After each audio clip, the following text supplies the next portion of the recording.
iman getirin.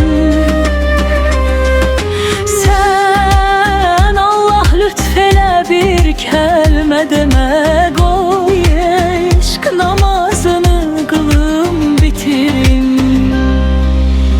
Sevda minaresi erşe ucalsın, sükutun azanın iç sesi olsun. Bakışların dua, nefesin zikri, varlığın ruhumun kıblesi olsun. Sen benim ömrümün ayelerisən, her gün oxumaqdan doymuram seni.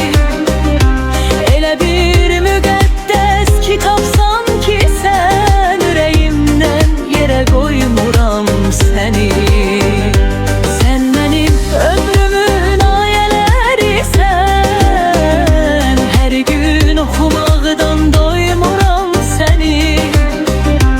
Elə bir müqəddəs kitabsan ki, sən ürəyimdən yerə qoymuram səni.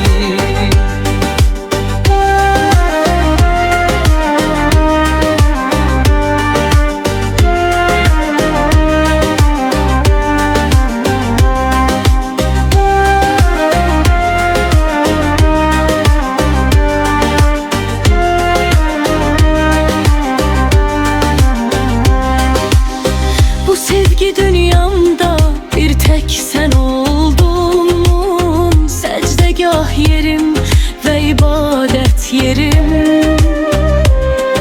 Senin kalp evinin merkezindedir benim cennet adlı saadet yerim. Sevda minaresi erşe uca olsun, sükutun azanın iç sesi olsun. Bakışların dua, nefesin zikri, varlığın ruhumun kıblesi olsun. Sen benim ömrümün ayelerisən, her gün oxumaqdan doymuram səni.